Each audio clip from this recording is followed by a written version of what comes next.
everybody, and welcome back to the GKC Show. I'm here with our co-host Sam Whitaker, and he is going to be introducing a very special guest for us today.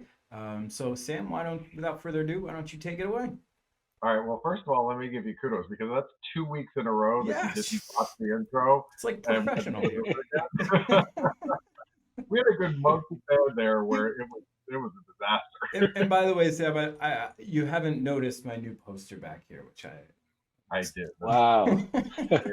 I got this. This was from G Love from his NFT drop for his album, and I was one of the people he gave away a free a piece artwork piece that he had done. So this is Love Love Love by or Love by G Love. That's so awesome. yeah, proud to have it back here. So this will be sporting behind the scenes for hopefully many shows. Nice little plug.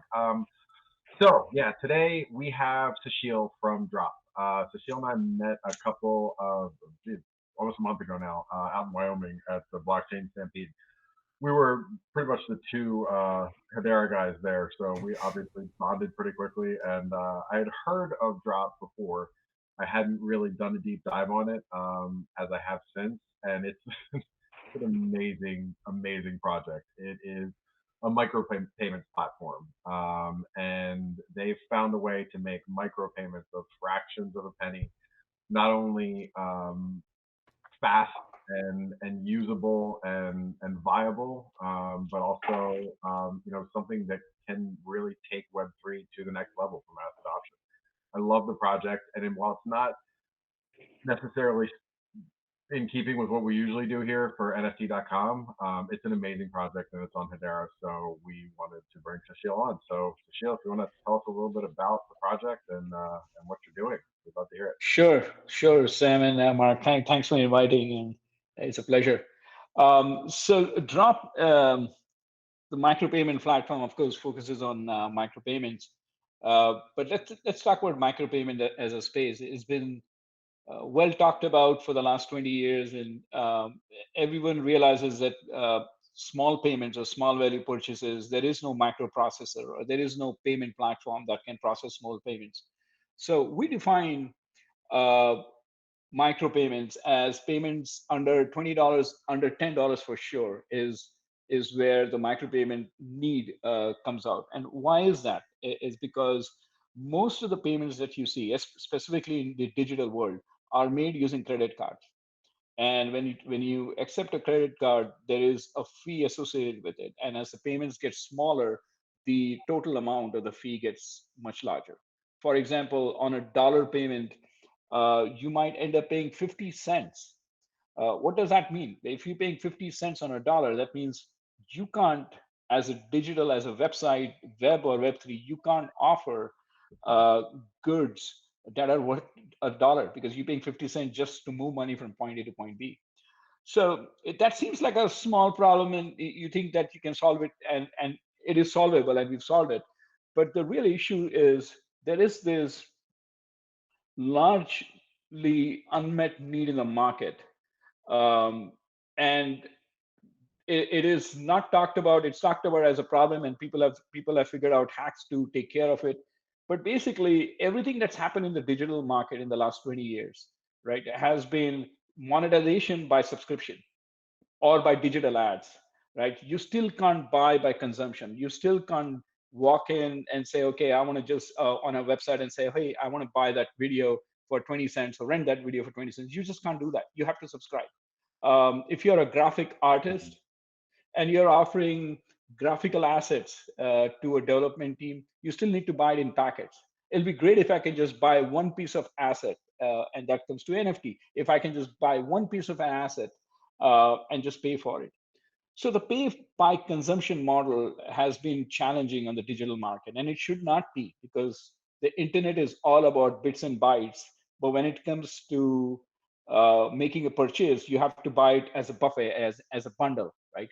So we built this platform to solve that problem, right? The ability for you as a merchant to offer to your customers to make purchases as low as a cent, even a fraction of a cent, and that's what Drop does.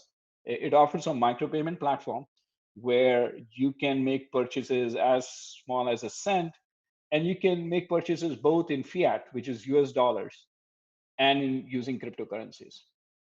It opens up so many doors in the digital asset space when you start talking about commercial use of a digital asset, let's say in a marketing piece of material. Traditionally, you would go to a third party that had, basically a minimum price of $5 on being able to purchase an asset, when really that black and white GIF of a ghost, they could easily be selling that for $1 or 50 cents or something like that, if there Absolutely. was a payment rail system that accommodated pricing that low.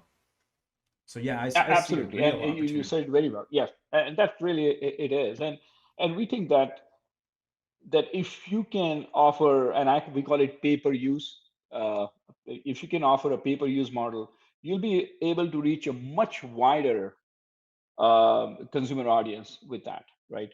Hmm. I mean, let's take our case right now. I'm sure all of us subscribe to Netflix and Hulu, but there are like other 10 more other subscriptions.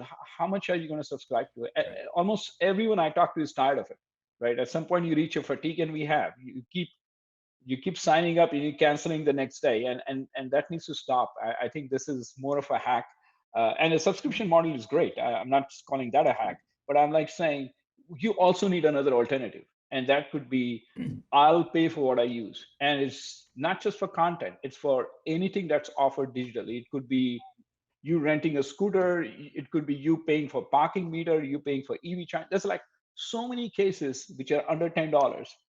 I should be able to, first of all, pay by consumption, and I want to pick the method.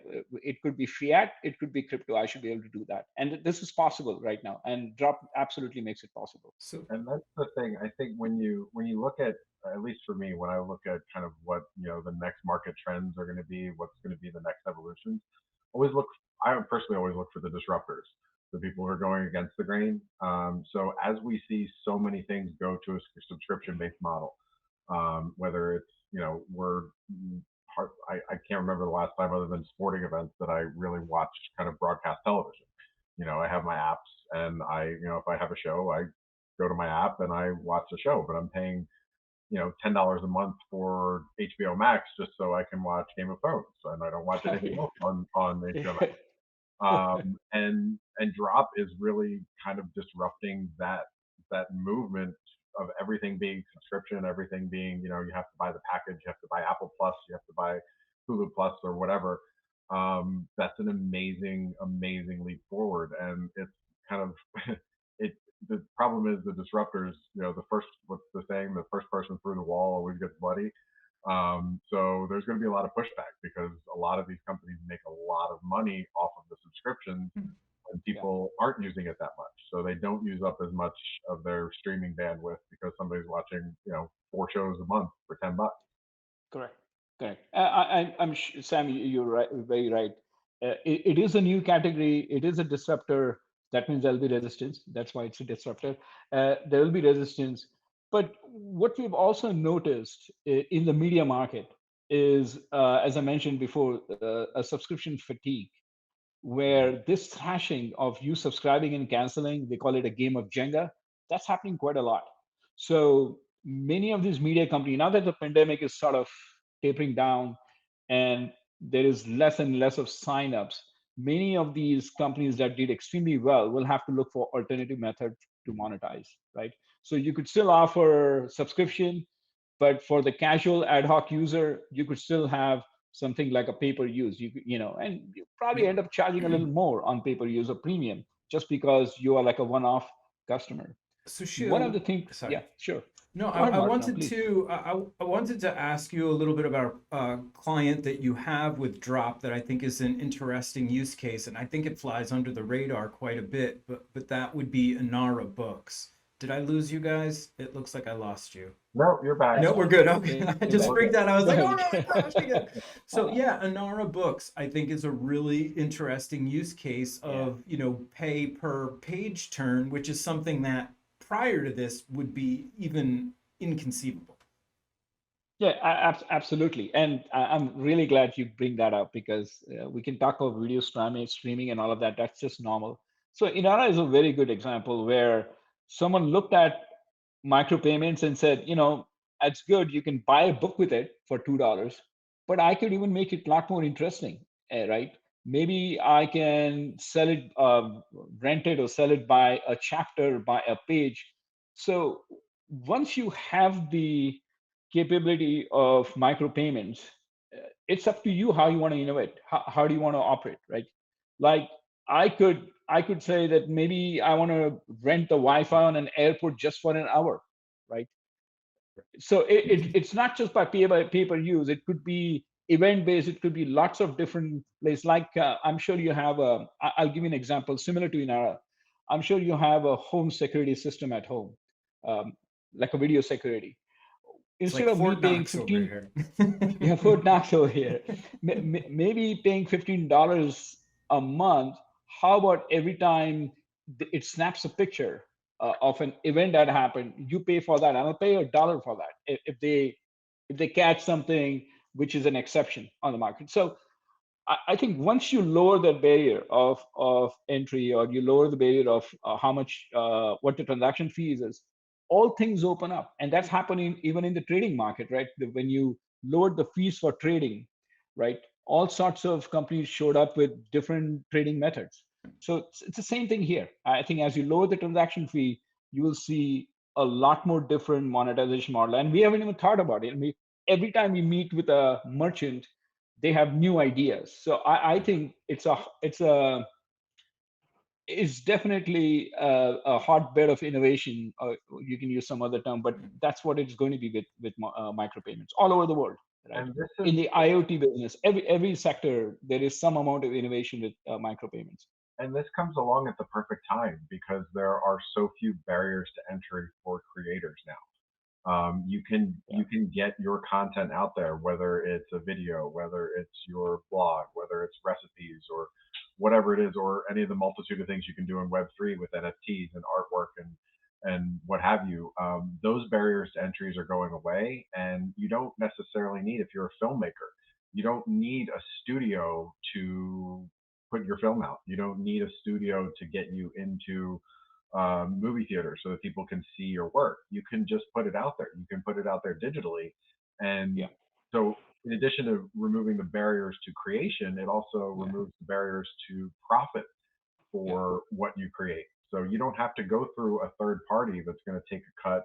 And, whether that's a YouTube influencer or a filmmaker or whomever, they can get directly to their audience. They can do their own PR. They can build their own community, and they can get Mhm. paid directly without paid directly. middleman. Great. Thanks for bringing that point too.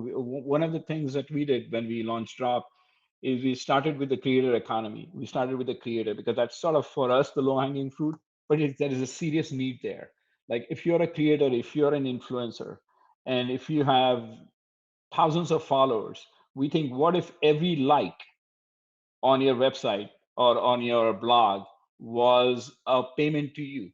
It could be 10 cents, right? But even a small payment like 10 cents, first of all, there is no payment platform that can process 10 cents profitably, affordably for you. We could do that. But if every like was a payment, you could sustain yourself as an influencer. You could just Mhm. sustain yourself just because people are liking what you don't have to even sell your content, right? So I totally agree. I think the creator economy is definitely going to benefit from them.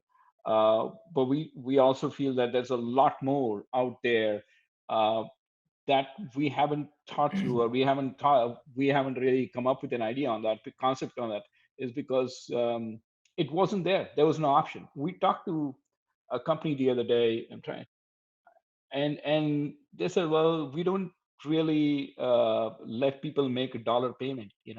It's too small. And I said, why? It's like, we never thought about it, because with a credit card you couldn't. So because you couldn't even think about it, I see that. I can You don't really think about payments at that level. That's your ceiling in your innovation. So this really opens up all of those frontiers. Yeah. Okay. Speaking of the broader market, I would love to talk a little bit about the big announcement that you had recently, which is the partnership with I want to say Spotify, Shopify. Shopify. Oh, yeah, yeah, yeah. Maybe Yes, there's we maybe there's a Spotify announcement in there somewhere. I don't Spotify would be a big one. know. No, I don't think there's a Spotify announcement. However, just for a second on that Spotify topic, that could be the next Spotify For sure. for the It would be creators. very And I'm useful. hoping there is, and they could use something like Drop because, as Sam mentioned, there is no intermediary. It's a direct payment, Yeah. and it's not just payment to you, Mark, as an artist, to the new Spotify. It's also payment to Mark, the artist.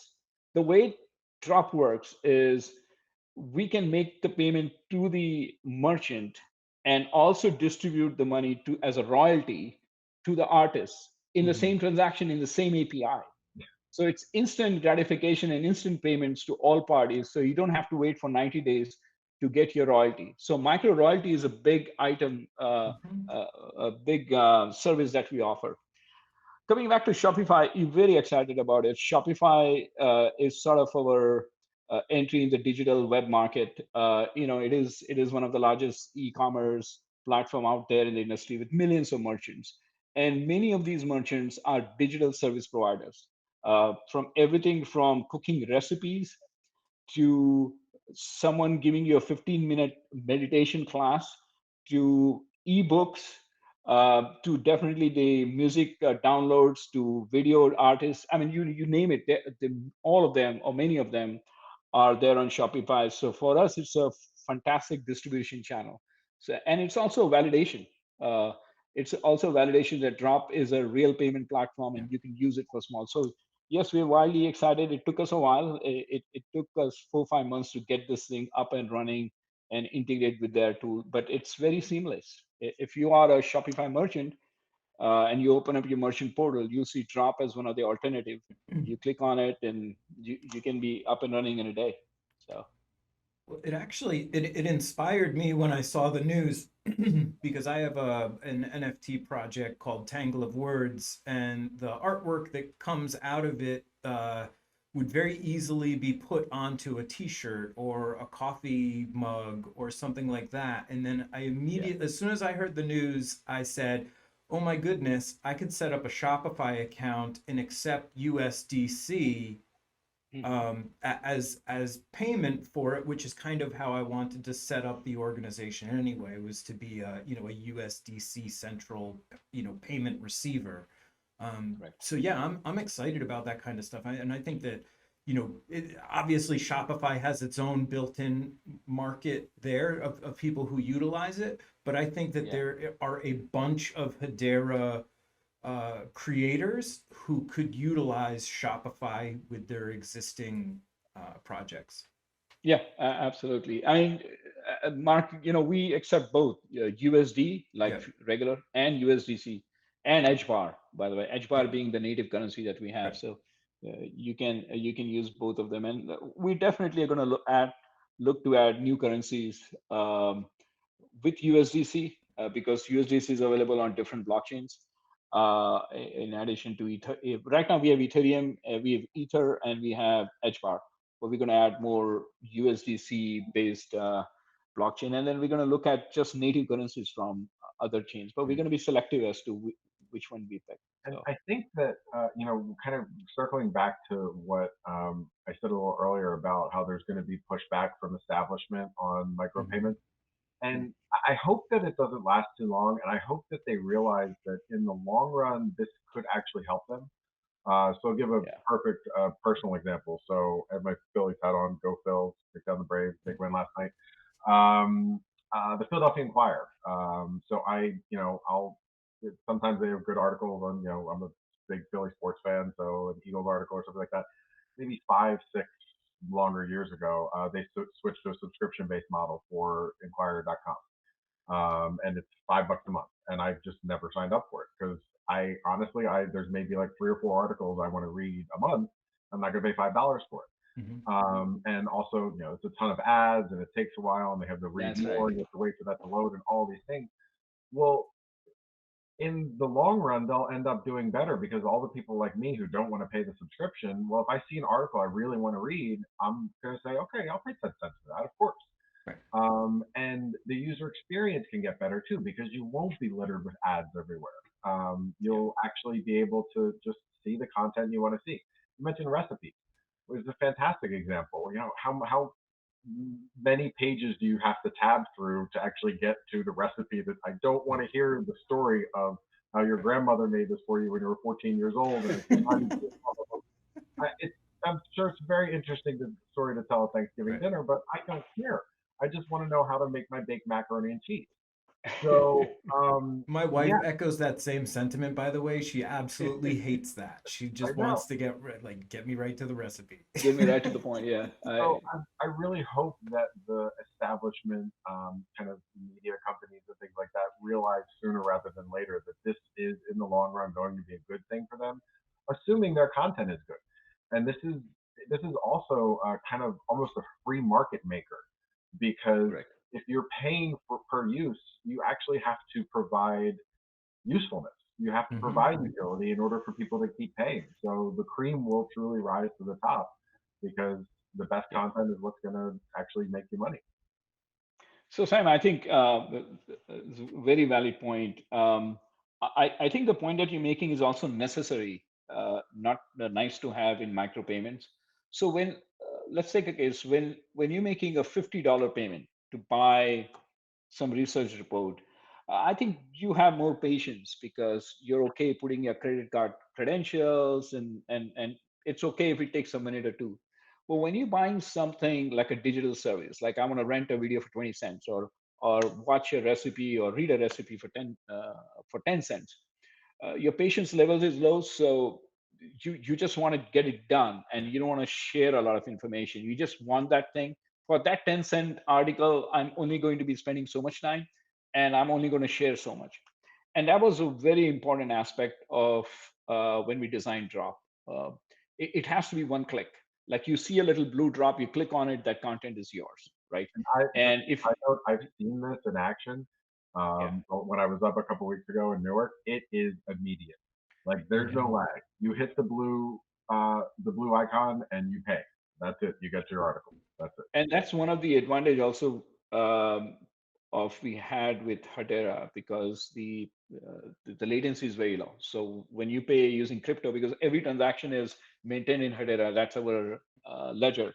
That was quick. The second important part of one is speed and ease of use. The second is privacy is very important.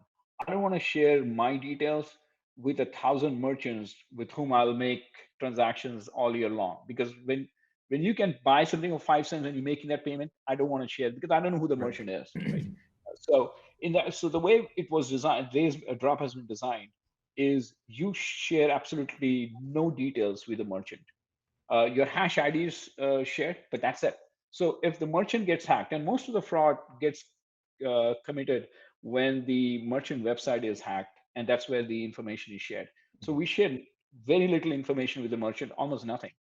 And that was a very important part of this. Privacy is very key. So when I'm buying this recipe, the merchant will not know that it was Mark who bought it. On the other hand, we've also given the merchant something. Say if you want to reach out to the person who bought that recipe and they don't know it's a Mark, they can send you a coupon, they can make you an offer, and then it's up to you, and we let you do that through the app. So there is a stickiness, but there is also privacy, and we made sure that the customer, in this case the consumer, is in complete control. So this whole Dropp architecture, the way it's been done, is called Authorize Credit Push. So when you use a credit card or when you do an ACH, basically you're giving permission to some organization to take money out of your credit card or take money out of your bank. In this case, that's not the case at all. You authorize every payment, like you send the payment, right? With the digital signature, you sign it, and it's extremely important in small payments. You don't want to give 1,000 merchants access to your wallet. You make the decision who to pay, and this is a very critical part. And you'll see more and more systems in the future, micro and macro, designed this way, where it's an authorized credit push, not an authorized debit.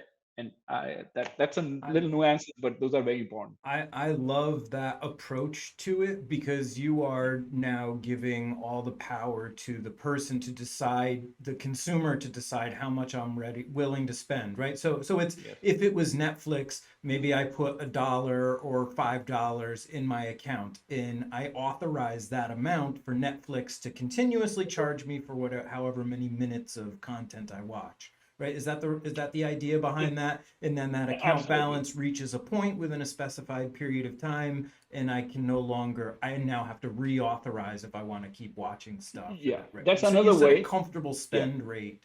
I Yeah. think I saw that's what I checked out Inara really quickly, and it looked like that's how they were doing it with Drop. So I'll spend a second on that with Inara, and thanks for looking at it. We actually offered them slightly more than what most merchants normally use it. So when I say pay-per-use, when you click on pay on the wallet, you basically digitally sign that I'm paying this merchant 10 cents. That's the most simplest thing. With Mm-hmm. Inara, it's even better than that. It's like you saying, I approve $5 to Mark to this merchant, and you're right, and you keep taking it, and after $5 it's done. It's like a small prepaid card already in, and they can Yeah. never take more money than that, and I can cancel it anytime, even that $5. Right. So that's what we call consumer complete control. Yeah. And It's a great idea. the other piece there that you touched on, which I want to make sure we drive home, is the ownership of your data. So there's one point where you go through, a simple KYC process. I know your KYC process is really pared down to make it as easy as possible, but that's your one point of data kind of exposure. And then the merchants get only what they absolutely need to process your transaction. And this is hugely important because that Drop is doing this now, and other Web3 companies are doing things like this now, because all of these things are going to end up being mainstream, and the Googles and the Apples and the Amazons of the world are going to get into things like this. But my fear is that they're going to do it in such a way where they still maintain your data, and they're going to make it so easy, and they're going to make it so simple and say, listen, just give us your data and we're going to take care of everything else. It's just a couple clicks here and there. And we who are in Web3 now and value self-sovereign identity and value decentralization, like, we have to come up with solutions that are as easy, like Drop, now, so that people can have the option to have an easy experience and also maintain their ownership of their own data. It's so hugely important because we have an opportunity right now with Web3 to really protect our data and everyone else's data for decades to come. And we can shift the paradigm where it is now, where everyone's giving up everything, to you're only giving up what you choose to give up. And the more we educate people, the more solutions like Drop that are as easy as could be, but still protect your data, is so important and so critical at this moment while we're still in the nascent stages of Web3. And that's honestly, Sushil, I think that's probably the thing I love the most about your project. As great as it is across the board, that's, I think, probably the most important thing that you're doing. And so thank you for that. Thank you. No, you made very good points. Yeah, the data privacy is very important, and I think all of us get complacent at some point and say, "Yeah, you can have my data," and we did that in the last 20 years, and we did benefit from it. But some organizations benefited a lot more than that. Right. I think it's time for us to be very careful on that. I think I mentioned the last time, Sam, when we spoke, is some of the digital ad networks um, are also talking to us, because very soon what you will see is, as you click on those ads, you can make money off it, you as a consumer. And so I think ads are always going to be there. Subscription is definitely going to be there, because they all serve a purpose, and they've always helped us in lots of ways. But it is up to the consumer should benefit from there. So in Drop, there is this facility called credit. So someone can actually pay you. It's not just a one-way direction. It could be an electric grid paying you because your connected car, electric vehicle has produced enough power that it is powering the grid, right? So then the car who gets paid. So we build all this facility. But the digital ad is a very good example where you could be paid because you saw the ad, right? And we had announced, I think 2 months back, working with a company called Privacy Check, which is actually working on that, the entire model where an end user, a consumer, could say, yes, I'm okay sharing some pieces of my data, and then they get credited by the ad networks for doing that, right? Right. That's So very powerful for a brand to be able to, yeah, right? Because their whole marketing department is trying to get eyeballs on an advertisement. And then once they get eyeballs on an advertisement, so then another group works on trying to get them to convert into purchasing a product. But if you know you have the eyeballs there and you can yeah, give them a coupon to convert them, because, right? I watch the that's ad, it. I click on the ad, now I'm entitled to a coupon because I did the action that you were intending for me to do from the very beginning, Yeah, which is very valuable to a brand. You can increase conversion absolutely. rates I mean, exponentially that way. imagine you clicking on an airways or some airlines ad or some travel, and you get some freaking flyer miles out of it, right? You'll be okay. That's some incentive, yeah, Right. as opposed to just Book the using my middle data, I seat get and nothing get out a of it. get a bonus or something. You know Oh, how simple this. that's a good one. I know we're kind of coming up on our self-imposed time here, but the last Yeah. kind of one the last things I want to point out is how important and valuable a platform like this can be as we move towards mass adoption.